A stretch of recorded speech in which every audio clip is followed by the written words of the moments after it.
I want to go on a holiday with a friend and need to buy a new car. What you see, Alex, do you think we have a big problem to address here? I mean, you can't have both. If you just feel like you never have any money to do anything, then it's probably an unrealistic number that you've set for yourself. It's not about how much you earn, it is about how much you take home. Getting your budget right is the first step to achieving any of your financial goals, and that is exactly what we are doing in today's episode of Boost My Budget. Welcome to Get Started Investing, a show that helps you make the most of your money. My name's Bryce, and today we are doing a Boost My Budget where a community member has submitted their budget for one of our experts to review. Boost My Budget is sponsored by PocketSmith. PocketSmith is a personal finance tool that helps you track your income, spending, and plan ahead.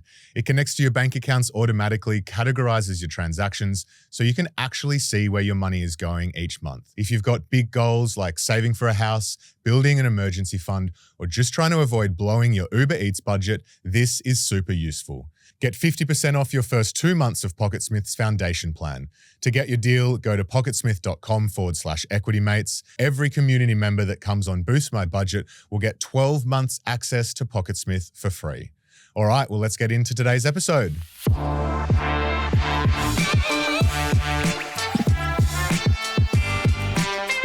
Alrighty, well, we are very lucky to have a new expert in the studio today. It is Alex Luck from Everest. Alex, welcome. Thanks, Bryce. Yeah, great to be here. We'll see how we go today. Yes, looking forward to this one. So we have had you on on Equity Mates Investing before, but for those that are new to you and Everest, can you just give us a brief introduction to what you do? Yeah, so I'm a financial advisor, work at a company called Everest Wealth. And yeah, we effectively specialize while helping sort of younger accumulators.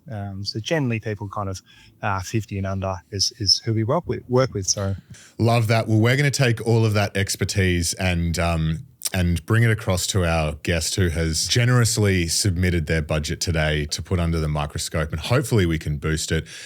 It is my pleasure to welcome Rebecca to Get Started Investing. Rebecca, welcome. Hello, Bryce. Hello, Alex. So Rebecca has submitted all of her transactions, and across the episode today, we are going to talk about what Rebecca is trying to achieve with her financial goals, her current situation, and then we're going to close out with some actionable insights from Alex on how, Rebecca, you might be able to improve your current budget situation so that you do hit some of your goals.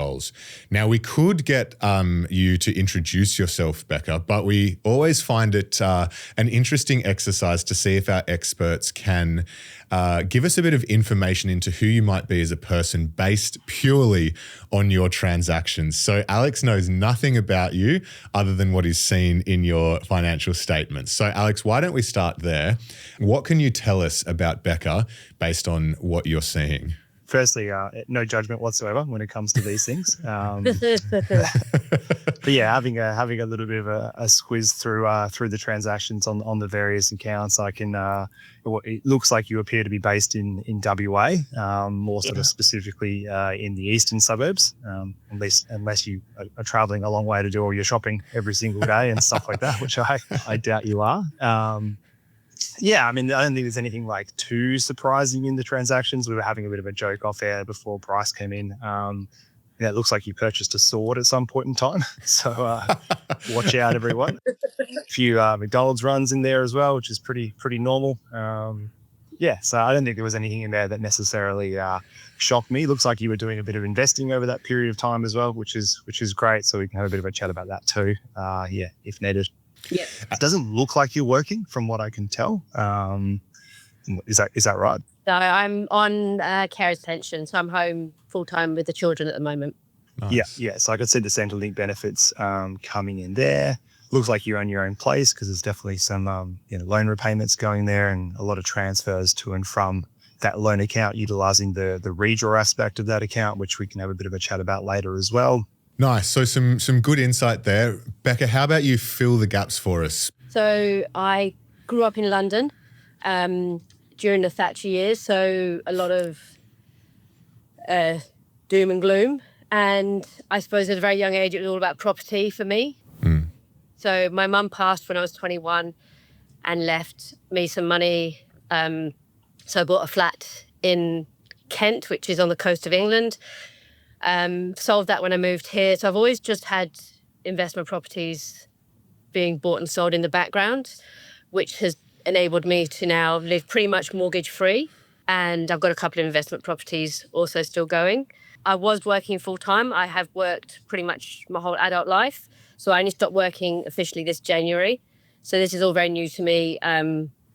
Just the kids had medical issues that needed to be attended to and couldn't juggle working night shifts and doctor's appointments. So I suppose what I did at 21 enabled me to be able to, I suppose it's called FIRE.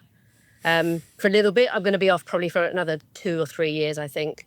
And then I'm looking to retrain to go back to be an anaesthetist technician, Wow. which I hope to do in a couple of years. So I'm starting that in February next year for 2 years.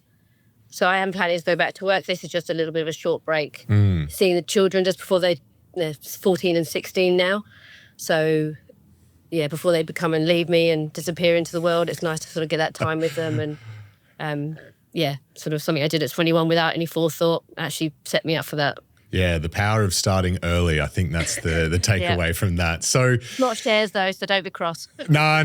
Look, if anything, a lot of assets compound. So I think starting early in whatever way is always good. So Becca, it kind of sounds like, if you're in a reasonably strong financial position. So what is it about your budget that you were hoping to achieve? Maybe perhaps if we just start with like your financial goals. Yeah. What are your shorter term and perhaps longer term goals? So I haven't curbed my spending, even though I've reduced my income. So I'm very much the opposite way of, instead of the pennies, look after the pennies, the pounds look after themselves. I've looked after the pounds and I fritter away the rest. And I'm just getting irritated with myself that I'm not doing more with what money I have. The assets are fine. They're sorting themselves out. There's no concern with them. But I feel like I should not be dipping into the offset account as much. I want to go on a holiday with a friend in a couple of years without the kids.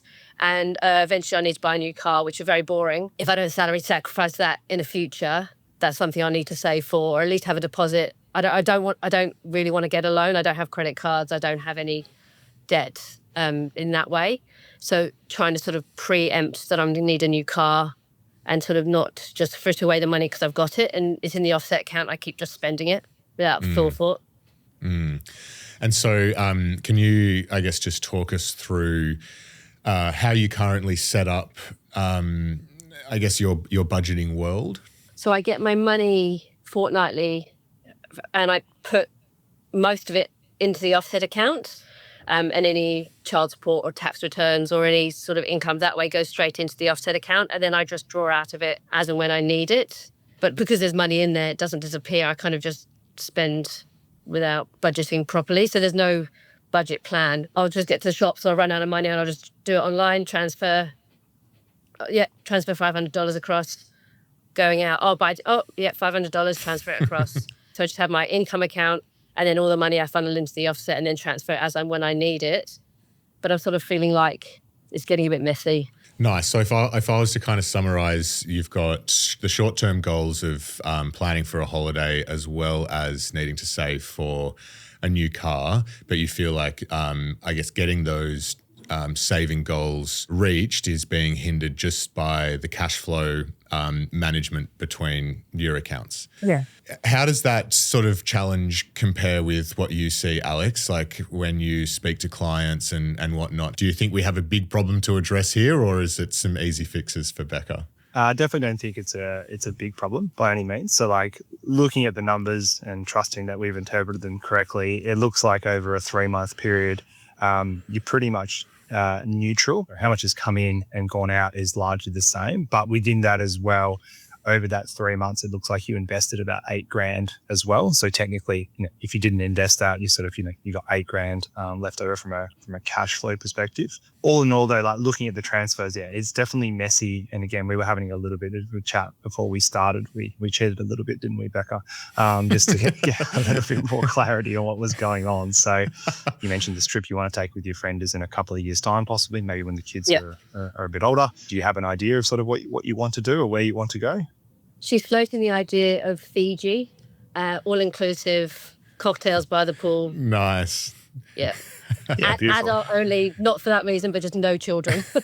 Yeah. Well, it sounds like you'll need a break. It sounds like you might need a break right now. So definitely need one by then, right? So we would get a bit of a look of, what does that cost? What's the flights? What's the all-inclusive? And then we can work back effectively, well, what's that going to cost and what do we need to set aside? So that's where that cash flow structure, or having a cash flow structure, becomes so much more important, because it can then remove that anxiety, because then you're not necessarily spending money that you don't have. And more importantly, looking at your numbers, I don't think you actually are overspending. It looks like it's more of a neutral position, but you don't know that because you don't have a structure set up to begin with. Yeah.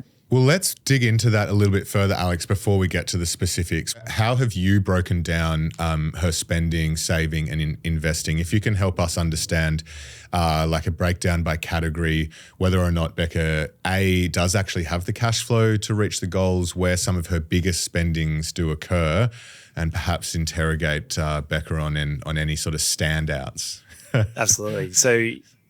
So first, again, I guess caveat of this is like the categories we may not be 100% correct in terms of the totals, but the overall, I guess, net total should be. So I like to sort of canvas that to begin with, because at the end of the day, no one's going to know your spending better than yourself at the end of the day, Becca. Yeah. So it looks like from a cash flow perspective, right, about 18.5 grand over that 3 months has flowed out overall. Okay. However, a lot of that looks like it's flowed back into the loan, and 8 grand of that has also been invested as well. So maybe 10 extra has gone into the loan over that period of time. But then looking at the other sort of spending, so over that 3 month period, the way we break it up. So the first thing we do is what's called discretionary spending, and discretionary spending is essentially anything that's non-essential. So coffees, those Macca's runs from time to time, which we can see in the transactions, that was sitting at around about 5.5 to 6 grand over a 3 month period, which is certainly not too outrageous. If we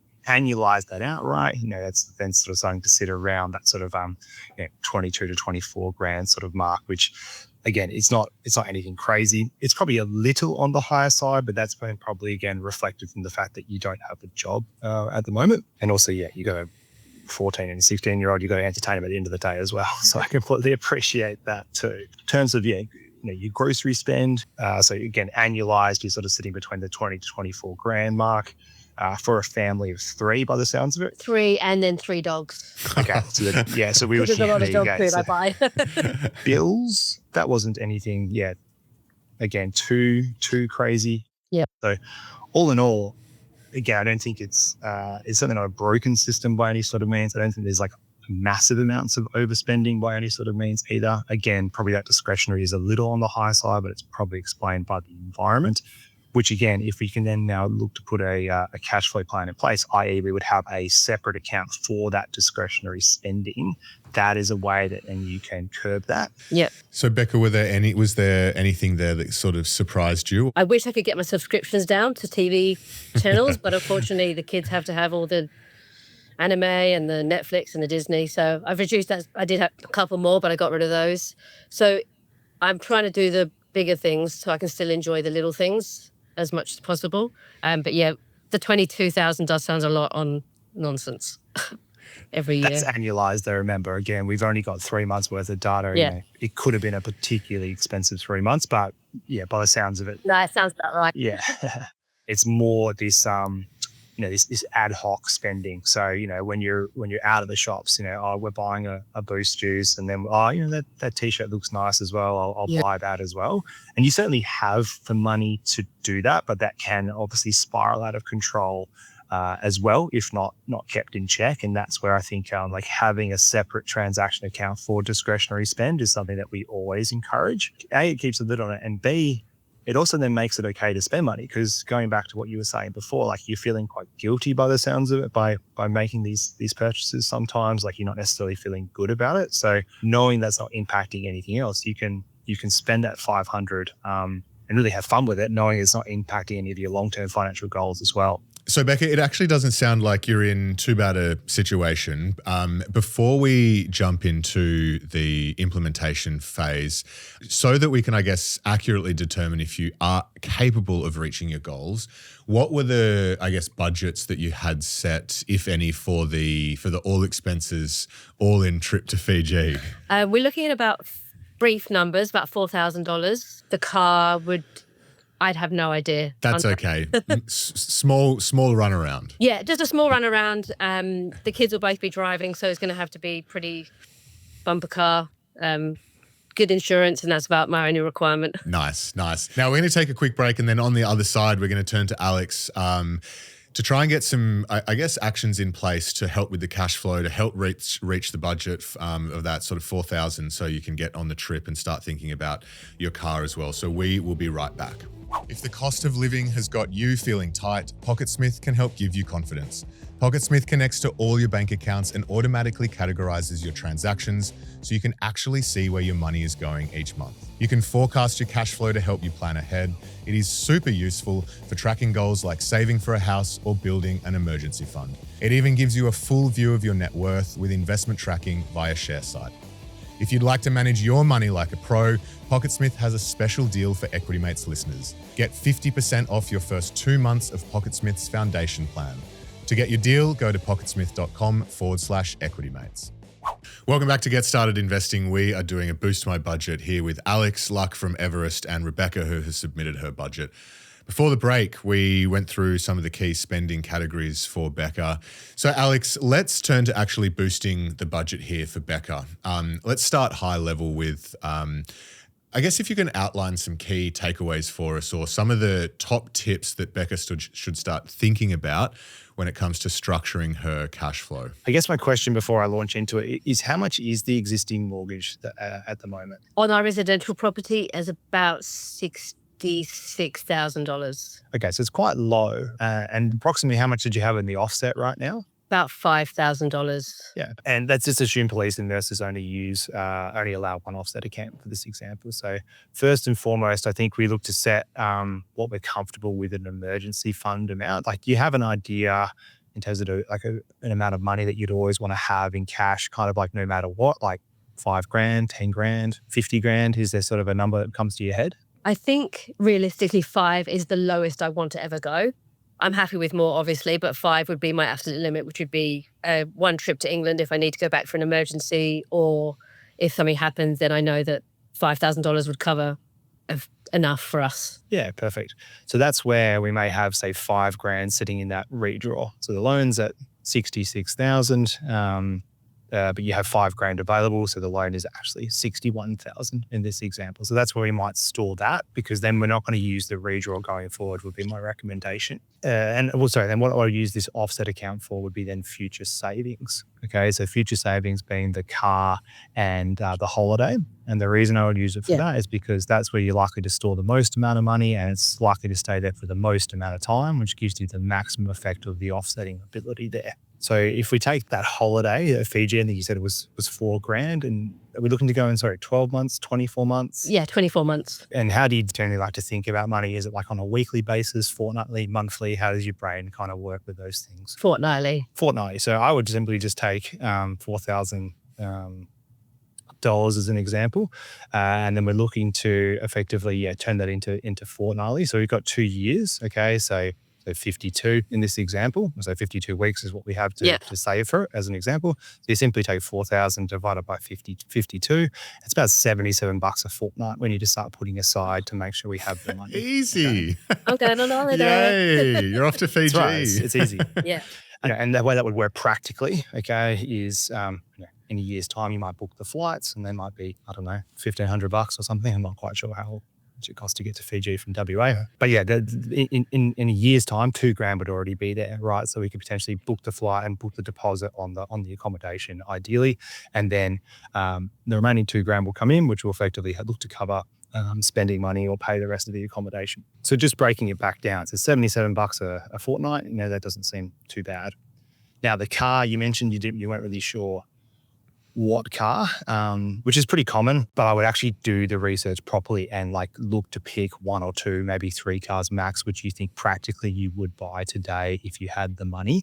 That's really important, because I think often when you find you do that exercise, to be honest, in my experience, anecdotally, typically the number goes up. So when people are generally like, oh, 20 grand is what I'm looking to spend, I'm like, okay, go look at cars at actually 20 grand. And most of the time they come back and go, yeah, it's actually 30 grand, which is fine, because people often feel guilty about that, but don't feel guilty about that. because then we actually have the number. We want to work from a place of accuracy. There's no point lying to ourselves and saying we're only going to spend 20 grand when we know in reality we're going to spend 30. Yeah. So do that. And then I would do the same exercise in terms of how many years are you looking to, you need to purchase this hypothetically, and then just work that number back to a fortnightly amount. And I would pump all of that into that offset account. I would label that offset account as well psychologically, like, holiday and car account. Yeah. You've got that accountability that if you go and move that money out of there and spend it on something else, which is fine. And, you may have to, but at least that's an accountable choice. And you know that by doing that, you're potentially, delaying that purchase. Alex, if you could just run some hypotheticals then. Let's say Becca wants to buy a $35,000 car in what, Becca, 5-6 years? Let's say 5 years. Call it 5 years. If we were to bring that back to the fortnightly, roughly what would we be needing to put away there? So if we did 5 years, so that'll be 130 fortnights over that period of time. I'm just doing this, by the way, on my iPhone calculator. So 35,000 divided by 130 fortnights. It's about $269 a fortnight is what we would need to set aside to have that. So if we're going 269 a fortnight for the car and 77 for the holiday a fortnight, we're looking at about what? 346, but let's just call it 350 for easy numbers. 350 a fortnight to try and cover both goals.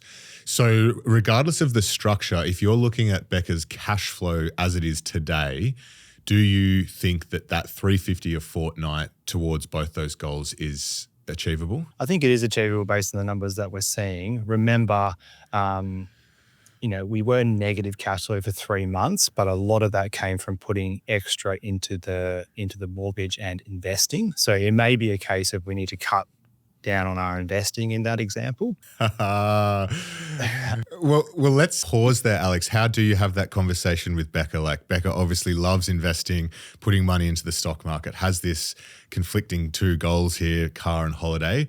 I mean, you can't have both here. We can't do everything at the end of the day. So potentially the investing just does get paused for a while until you return to that, anaesthetist technician role, I think you said you were going to study for, because then there'll be a much larger influx of money coming in which case then we can probably do both, right? We'd have enough excess to save for holidays and this car plus investing on top of that. The good thing is we're not, withdrawing any money from our investments as well. We're letting it compound over time. We're just not necessarily adding to it because we don't really want to be in a position where, particularly if it's only a 2-year time frame, like the holiday, that we go and put money into investments and then we have to pull it back out just in case there is obviously some form of downturn over that 2-year period, which could technically happen as well. Yeah. So Becca, I guess that's good news in a way. There's 350-ish you need to find a fortnight, which it sounds like the cash flow is there. Might just mean scaling back a little bit on the investment side of things to reach those goals, which I know probably feels a bit, you might be leaving something on the table, but at least Alex isn't saying that there's no cash flow there at all and you're going to have to cancel all the subscription accounts and whatnot. Before we just talk specifically about the account setups, did you have any sort of questions or reflections on what Alex has just said? Yeah, I didn't really know what I was doing, so I was just throwing money into the investment, the shares, just to be like, I've got to do something. You've panicked me into I'm going to end up poor if I don't do all these shares. But I'm happy if it's funneled into something more productive at the time being, then that's not a problem. It's just, it is what it is. And you can't have, like you said, I'm not working. I do have to budget and I do have to balance my money better. So That's what it is. I want the holiday and I'm not going to end up broke because of it. So yeah. Yes. Yeah. So then Alex, to help Becca with the emotional pull of just transferring in and out of the offset, specifically, can you just reiterate what the account setup recommendation would be to avoid that, assuming that you can only have one offset? Yeah, so what we would do, I think we should get paid to just a normal transaction account now, okay, which sort of sits in the center, which we typically call our cash hub. As I say, you get paid, I don't know, on a Thursday. On the Friday, you have a whole bunch of direct debits which gets spat out from that cash hub. So some of the accounts that we recommend, someone as a minimum is a separate bills account, which you mentioned before. You're already sort of putting aside fortnightly for your bills, which is great. So we've always got money to then pay them. So I'd have a separate bills account. I would have that, the holiday or future car saver account, which we would keep as the offset because, as I mentioned before, that's likely where we're going to keep most of our money for most of the time. And then I would have a discretionary account, okay, which is for everything everything fun. Bearing in mind that if we annualize that, you're spending, you said 22,000 a year sounded like a lot. So maybe you look to sort of work that down to say even 18,000 a year. So that's still 700 or 692 bucks a fortnight as an example. Much money. Yeah, and exactly. And that's a very common, like what you're going through now is very common, right? It's because the society we live in these days where your car's on your phone, it's very easy just to tap, it's only like, it's only, 10 bucks here, 15 bucks here. It's only a $50 t-shirt, et cetera, et cetera. But it can add up over a year or years to be a very large amount of money. So I think just set a limit basically. And the good little litmus test that I so often tell clients is give it a go for sort of 2 or 3 months. After 2 or 3 months, like if you just feel like you never have any money to do anything, then it's probably an unrealistic number that you've set for yourself. Like this is all about sustainability. You should set this up to sort of an equilibrium where you don't really notice it. So which may be this case, right? So we just cut it back, we say $4,000, which is that's your holiday basically saved, by the way, in that 12 months right there. Yep. So we cut that from 22 to 18. And again, your reaction then of 700 bucks a fortnight, you're like, it's still so much money. Maybe you start there, see how you go. And then if you feel you can cut it back a little bit more, then cut it back a little bit more. But you don't, again, want to cut it back to a point where it is making you miserable or you're really kind of noticing it, because then that's just not, it's just too low. It's just not sustainable. You may be able to do that for a very short period of time. You do want to set it at a limit, which is also achievable as well. Love it. Well, thank you, Alex. So just to close, Becca, how do you see yourself implementing this? It seems like really you just just aim towards, I guess, a few separate accounts to manage the cash flow between, but overall the objective doesn't seem too far out of reach. So how do you see yourself implementing this, and how do you feel about the next few years? I will be setting up the account as soon as I finish this meeting. Nice. Because I've got the account online, you can just set them up. I'll move my mortgage and offset redraw account to the bottom of the screen so I can't see it anymore, because you can only have a certain number showing, so I won't be able to see it.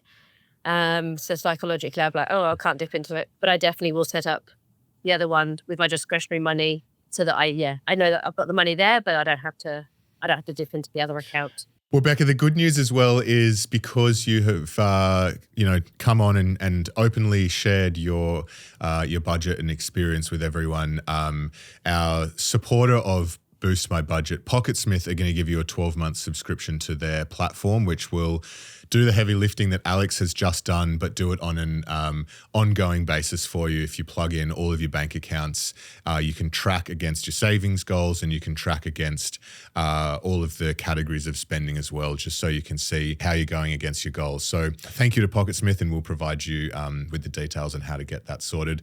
Anyone who comes on Boost My Budget will get a 12-month subscription to Pocketsmith.